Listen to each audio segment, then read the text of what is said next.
Hello everyone, आज हम लोग बात करेंगे अष्टांग हृदय की। और हम लोग ये जानेंगे कि सबसे इम्पोर्टेंट टॉपिक्स क्या हैं एग्ज़ाम के लिए। और उसमें ध्यान देने वाली बात ये होगी कि कौन से टॉपिक्स ऐसे हैं जो हमें हर हालत में एट एनी कॉस्ट पढ़ने ही हैं। Do and die topics of Ashtanga हृदय।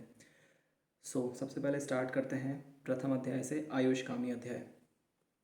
अभी मैं आपको स्टार्टिंग में बता दे रहा हूँ कि 3 ऐसे चैप्टर्स हैं जो इतने ज़्यादा इंपॉर्टेंट हैं कि उसकी एक एक लाइन इंपॉर्टेंट है। और आप वो एक लाइन भी अगर छोड़ देते हैं, एक भी श्लोक नहीं पढ़ते हैं, तो एग्ज़ाम में वही श्लोक आ सकता है। तो इतने इंपॉर्टेंट है वो 3 चैप्टर्स। आयुष्कामी अध्याय, दिनचर्या एवं ऋतुचर्या। तो अगर आपको ये तीनों चैप्टर्स अच्छे से आते हैं तो ये आगे तक काम आएंगे, इवन पीजी तक काम आएंगे। तो ये अध्याय आपको बहुत अच्छे से पढ़ने होंगे। तो अष्टांग हृदय,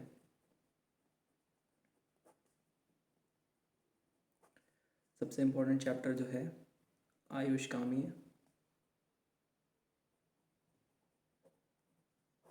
ठीक।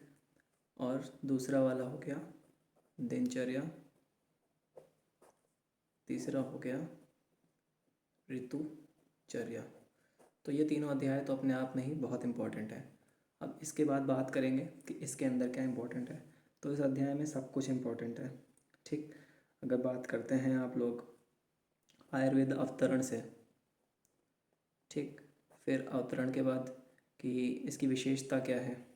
ठीक। अष्टांग हृदय की क्या विशेषता है, नाति संक्षिप्त नाति विस्तरम। ठीक है। तो विशेषता क्या है।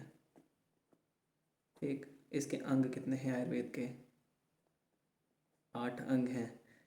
उसके बाद सप्त धातु क्या है, वात पित्त कफ के गुण, मल, रस, रसों के कार्य, द्रव के कर्म, वीर के भेद, विपाक के भेद। तो ये पूरा चैप्टर ही इम्पोर्टेंट है। चिकित्सा के चतुष्पाद, सारी सारी की चीज़ें आयुष्कामी अध्याय की इम्पोर्टेंट हैं। इसलिए इनको लिखना एक बेवकूफ़ी होगी, क्योंकि पूरा चैप्टर इम्पोर्टेंट है, एक एक लाइन इम्पोर्टेंट है। दिनचर्या में आप स्टार्ट करेंगे मॉर्निंग में उठने से लेकर के रात्रि तक की सारी चीज़ें आपको पता होनी चाहिए। ठीक। प्रातः उठना है, फिर दंत धावन, फिर सौविरांजन, रसांजन, तांबूल। तो इन सब चीज़ों को एक सिरे से आपको पढ़ना पड़ेगा, और वो चार्ट बनी होगी बुक में, वो आप ध्यान से देख लीजिएगा। अब इसमें एक इम्पॉर्टेंट टॉपिक आता है जो बिल्कुल मत भूलिएगा, जो कि है दशविध पाप कर्म।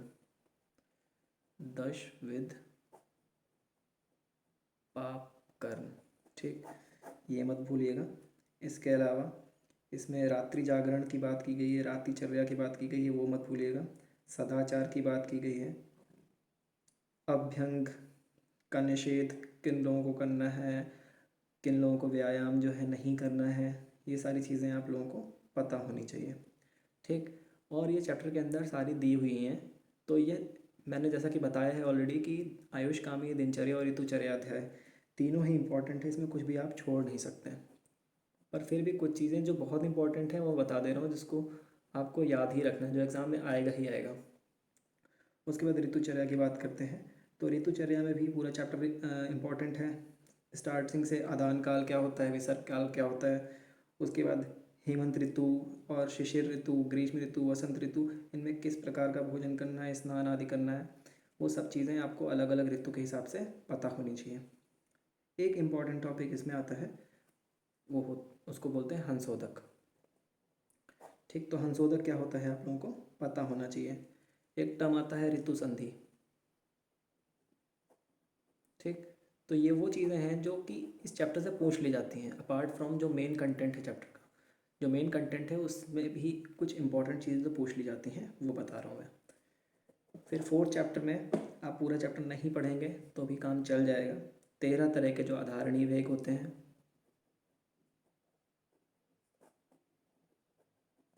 और धारणीय वेग, धारणीय और अधारणीय वेग आप लोगों को पढ़ना पड़ेगा 4th चैप्टर में। 4th चैप्टर कौन सा है, रोगानुपादनीय अध्याय। शैलजा श्रीवास्तव जी की जो बुक है, मैं उसके रेफरेंस में सब बता रहा हूँ, आप लोग अपनी बुक से मैच कर लीजिएगा।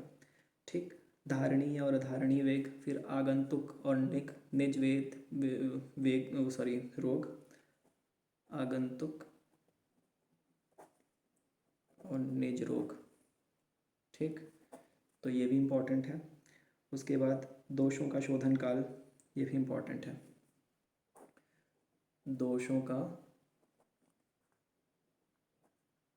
शोधन काल। ठीक, 4 चैप्टर की बात हो गई। अब 5वां चैप्टर जो है द्रव्य विज्ञानीय अध्याय। इसमें जल वर्ग और क्षीर वर्ग, ये आप लोग देख लीजिएगा, ये इंपॉर्टेंट है। उसके बाद आप छोड़ सकते हैं। फिर 6 चैप्टर की बात करते हैं। 6 चैप्टर में क्या है हमारा, अन्न स्वरूप विज्ञानीय अध्याय। अन्न स्वरूप विज्ञानीय अध्याय भी आप छोड़ सकते हैं। ये पहली बात तो ये जो वीडियो है ये टॉपर्स के लिए नहीं बनाई है मैंने, सिर्फ उन स्टूडेंट्स के बच्चे बनाई है जो स्टार्टिंग में पढ़ नहीं पाए हैं, जिनका लेट एडमिशन हुआ है, या फिर जिनको समझ में चीज़ें नहीं आ पा रही हैं और वो चाहते हैं कि किसी तरीके से पास हो जाएं। ठीक है, ये उनके लिए वीडियो है। सेकेंडली, ये जो अष्टांग हृदय है ये बहुत गहन अध्याय का विषय है, क्योंकि ये अपने आप में ही एक कॉन्साइज बुक है, बहुत ज़्यादा कॉन्साइज है। चरक में इतना ज़्यादा दिया हुआ है तो अष्टांग हृदय में बहुत कम दिया हुआ है। तो ये बुक नॉलेज के बेसिस पे बहुत अच्छी है, पूरी पढ़नी चाहिए सबको।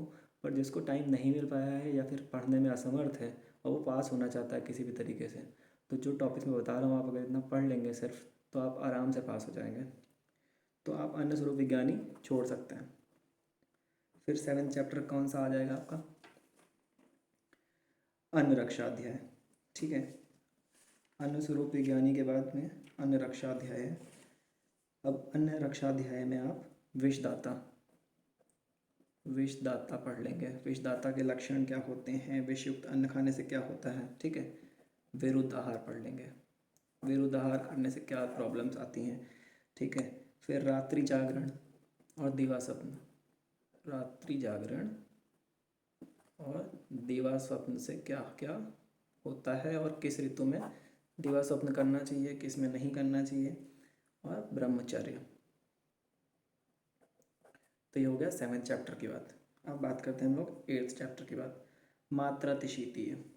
इसमें विसूचिका और अल्सक पढ़ लीजिएगा आप। मात्राशीति में विसूचिका और अल्सक, यह रोग है। ठीक, फिर 9th चैप्टर में द्रव्यादि विज्ञानी है। द्रव्यादि विज्ञानी में क्या पढ़ना है हम लोगों को, रस के बारे में पढ़ना है। ठीक, मेन है इसमें रस, क्योंकि आगे रसभेदी चैप्टर है तो वहाँ भी पढ़ेंगे, तो एक बेसिक मिल जाता है यहाँ से। पहली बात तो द्रव्य क्या होता है पता होना चाहिए, फिर उसके बाद रस क्या होता है, फिर रसों का जो मतलब गुरवादि गुण है वो पढ़ना है। रसों में गुरवादि गुण ये देख लीजिएगा।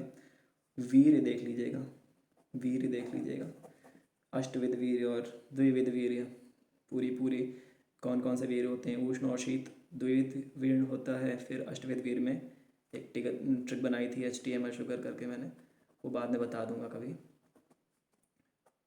ठीक है, तो अष्टविध वीर्य होता है। और आप लोग इसमें वीर्य और रसों के गुरवादि गुण और द्रव्य देख लीजिएगा 9th चैप्टर में। फिर 10th चैप्टर की बात करते हैं, रसभेदी अध्याय। तो रस भेदीय अध्याय भी एक इम्पॉर्टेंट चैप्टर है। अभी तक मैं इम्पॉर्टेंट बता चुका हूँ, ये दिनचर्या ऋतुचर्या इम्पॉर्टेंट है, और उसके बाद से जो चैप्टर में टॉपिक्स बताए हैं वो इम्पॉर्टेंट हैं। फिर रसभेदी चैप्टर पूरा का पूरा इम्पॉर्टेंट है, ये पढ़ लीजिएगा पूरा आप लोग। इसमें मधुर अम्ल लवण कटु तिक्त कषाय रसों के बारे में, उनके लक्षण, उनके कार्य और उनके द्रव्य, मतलब कौन से द्रव्य आते हैं उन रसों के, मतलब वो आप लोग को देखना पड़ेगा। फिर 11th चैप्टर हो जाएगा आपका दोषादि विज्ञानीय अध्याय। इसमें आप छोड़ सकते हैं क्योंकि अपने क्रिया शरीर में आप लोग पढ़ लेंगे दोष वगैरह क्या होता है। ठीक है, तो कौन कौन से दोष होते हैं, वायु पित्त कफ, तो ये आप 12th चैप्टर में देख लीजिएगा, दोष भेदी अध्याय में। दोष भेदी अध्याय में एक टेबल भी बनी होगी। ठीक है, तो दोष भेदी अध्याय में वात पित्त और कफ के स्थान एवं कर्म, क्या स्थान एवं कर्म एवं भेद। ठीक है, ये आप पढ़ लीजिएगा, दोष भेदी अध्याय इंपॉर्टेंट चैप्टर है। वात पित्त कफ के स्थान कर्म और भेद, इतना पढ़ लीजिएगा सिर्फ, और ये इंपॉर्टेंट है, हर तरीके से इंपॉर्टेंट है। क्रिया शरीर में भी पूछा जा सकता है, पदार्थ में भी पूछा जा सकता है, कई जगह आ सकता है। ठीक है, अब इसके बाद बात करते हैं हम लोग 13 चैप्टर की, दोष उत्क्रमणीय अध्याय। इसको भी आप छोड़ सकते हैं। 14 चैप्टर आ जाएगा द्विविध उपक्रमणीय। ये बहुत इंपॉर्टेंट चैप्टर है, द्विविधोपक्रमणीय अध्याय। तो ये इंपॉर्टेंट चैप्टर है, again important, very important, very important. द्विविधोपक्रमणीय अध्याय बहुत ही ज़्यादा इंपॉर्टेंट है। बृहद लंघन, इसमें आपको समझना पड़ेगा पूरा उपक्रम क्या होता है, उसके बाद ग्रहण के कारण द्रव्य, लंघन के कारण द्रव्य, इन सब चीज़ों को समझना पड़ेगा। कृशता, स्थूलता, ये सब समझना पड़ेगा। उसके बाद हमको बेसिकली इसमें क्या देखना है कि कौन कौन से इसमें बहुत सारे एक्चुअली आगे के चैप्टर्स का निचोड़ दिया हुआ है, जैसे कि नस्य, स्वेद, ठीक है, वमन, विरेचन, वस्ती। तो ये बेसिक है, तो ये आपको पता होना चाहिए। उसके बाद आपका चैप्टर आएगा 15, उसको छोड़ दीजिएगा। 16 चैप्टर की बात करते हैं, स्नेह विधि।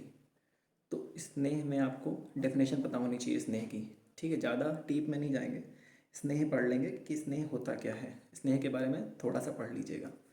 फिर 17 चैप्टर में बात होगी स्वेद की, तो स्वेद भी आप पढ़ लीजिएगा कि स्वेद होता क्या है, ठीक है। जैसे स्नेह में क्या होता है, विरूक्षण द्रव्य होता है, महास्नेह क्या होता है, स्नेह के योग्य कौन होते हैं, स्नेह के अयोग्य कौन होते हैं, थोड़ा थोड़ा सा देख लीजिएगा, बहुत इंपॉर्टेंट नहीं है लेकिन पता होना चाहिए।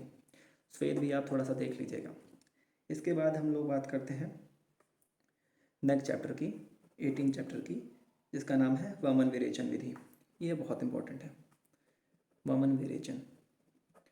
तो 18वां 19 हो गया वस्ती, तो ये भी इम्पॉर्टेंट है। वमन विरेचन और वस्ती पूरे चैप्टर इंपॉर्टेंट है, 15 मार्क्स का क्वेश्चन पूछ लिया जाएगा, ठीक है। वमन विरेचन और वस्ती में, वमन विरेचन और वस्ती में अभी तक मैंने कौन कौन से इंपॉर्टेंट चैप्टर बताए हैं, आयुष, कामी, दिनचर्या, ऋतुचर्या, ठीक है। उसके बाद रसभेदी अध्याय, फिर द्विविधोपक्रमणीय अध्याय, वमन विरेचन और वस्ती, ठीक है। और बाकी भी आपको सिर्फ और सिर्फ जो टॉपिक्स बताए हैं सिर्फ उतने भी देख लेंगे तो काम चल जाएगा, ठीक है। मुश्किल से ये चैप्टर जो इंपॉर्टेंट बताए हैं इसको कंप्लीट करने में 3 से 4 घंटे लगेंगे अगर आप सच में पढ़ना चाहते हैं तो, और 3 से 4 घंटे लगेंगे जो छोटे छोटे टॉपिक्स हैं वो पढ़ने में। मतलब एक दिन में या फिर सिर्फ और सिर्फ 2 दिन में आप अष्टांग आराम से प्रिपेयर कर सकते हैं, कोई बहुत बड़ी चीज़ नहीं है पास होना अष्टांग में, ठीक। अब उसके बाद नस्य की बात होगी, तो नस्य भी आपको पता होना चाहिए कि क्या होता है, बस 20th चैप्टर है नस्य, पता होना चाहिए कि क्या है, ज़्यादा घुसना नहीं है टॉपिक में। फिर 20 के बाद 21 चैप्टर होगा धूमपान। धूमपान इंपॉर्टेंट चैप्टर है, पढ़ लीजिएगा, काफ़ी इंपॉर्टेंट है। धूमपान और धूम्रपान में डिफरेंस है, पहले तो ये समझ लीजिएगा क्या डिफरेंस है। तो धूमपान इंपॉर्टेंट चैप्टर है। फिर उसके बाद 22 हो गया, फिर आपके 21 के बाद 22 चैप्टर होगा गंडूश। तो गंडूश में आपको टॉपिक पता होना चाहिए, गंडूश क्या होता है, शोधन गंडूश कौन सा होता है, रोकड़ गंडूश कौन सा होता है, ठीक है। इसके बाद फिर धूमपान के बाद गंडूश हो गया। उसके बाद फिर 23, 24, 25 ये सब चैप्टर्स आप छोड़ दीजिएगा, इसमें इतना इंपॉर्टेंट नहीं है।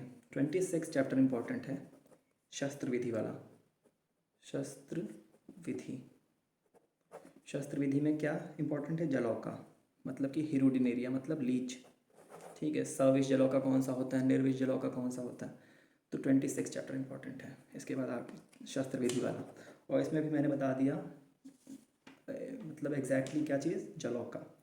उसके बाद आप लोग को क्षार, एक चैप्टर है क्षार, 30th चैप्टर नंबर 30, क्षार विधि, क्षाराग्र विधि, कर्म विधि, ठीक है। तो क्षार क्या होता है ये इंपॉर्टेंट है, ठीक है। पाइल्स वगैरह के ट्रीटमेंट में इसका यूज़ होता है बहुत अच्छे से।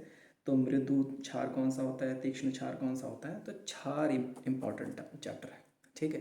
तो इतना सा केवल आप अगर ध्यान देंगे तो आप लोग अष्टांग में आराम से पास हो सकते हैं। रही बात उसके बाद की, तो उसके बाद सबसे इम्पोर्टेंट टॉपिक आता है आखिरी में, कौन सा, जो मौलिक सिद्धांत वाला पार्ट है। तो इस मौलिक सिद्धांत के मैं सारे वीडियोस बना चुका हूँ लगभग, तो वो आप लोग देख लीजिएगा, उसमें सबकी ट्रिक्स पता है, दी हुई है मैंने। इसमें अष्ट प्रकृति का विवेचन, मतलब प्रकृति और पुरुष के बारे में जो बताया गया है, अव्यक्त प्रकृति है क्या है, वो सब इम्पोर्टेंट है। उसके बाद तत्वों का वर्गीकरण दिया हुआ है, वो इम्पोर्टेंट है, ठीक है। षड धातुज पुरुष और अष्ट प्रकृति, ये सब चीज़ें इंपॉर्टेंट हैं। उसके बाद तंत्र युक्ति, तंत्र दोष, तंत्र युक्ति, तंत्र दोष और सप्तदस्ताक्षील्य, तंत्र युक्ति, तंत्र दोष और सप्तदस्ताक्षील्य। एवं इसके बाद है एक और इम्पॉर्टेंट टॉपिक है आश्रय एवं आश्रयी, क्या चीज़, 21 अर्थाश्रय एवं आश्रय, ये इम्पॉर्टेंट है, और सप्त कल्पनाएँ। तो ये जो आखिरी का टॉपिक है ये बहुत ज़्यादा इम्पॉर्टेंट है, ठीक है। पूरी बुक जितनी अष्टांग हृदय इंपॉर्टेंट है उतना ही मौलिक सिद्धांत वाला पोर्शन इंपॉर्टेंट है। तंत्र दोष, तंत्र युक्ति, अर्थाश्रय, आश्रयी और ये सप्त कल्पनाएँ, इतना चीज़ें आप लोगों को अच्छे से आनी चाहिए, प्लस ये टॉपिक्स आने चाहिए। आयुष्कामी अध्याय इंपॉर्टेंट हो गया, दिनचर्या, ऋतुचर्या, उसके बाद फिर आप लोगों का रसभेदी अध्याय, फिर द्विविधकुंडी अध्याय, फिर वमन विरेचन, फिर वस्ती, फिर उसके बाद धूमपान। केवल इतना ही इम्पॉर्टेंट चैप्टर्स हैं। और जो बीच बीच के चैप्टर्स हैं, जैसे 5th चैप्टर में जल वर्ग और क्षीर वर्ग मैंने बताया, 7th चैप्टर में सिर्फ वेशदाता पढ़ लीजिएगा, विरुद्धाहार क्या होता है, रात्रि जागरण, ब्रह्मचर्य, दिवा स्वप्न। तो ये इंपॉर्टेंट टॉपिक्स हैं, सिर्फ इतना आप पढ़ लेंगे, सिर्फ 1 या 2 दिन लगेगा पढ़ने में। मैं गारंटी ले सकता हूँ कि आप पास हो जाएंगे, आपको कोई फेल नहीं कर सकता। उसके बाद आप पास हो जाइए, उसके बाद आपके पास पूरा ज़िंदगी पड़ी हुई है अष्टांग की बुक, सुबह शाम दिन रात बैठ के पढ़िए, लेकिन पास होना भी ज़रूरी है एग्ज़ाम के लिए। तो आप इतना कर लेंगे तो पास हो जाएंगे। Thank you so much.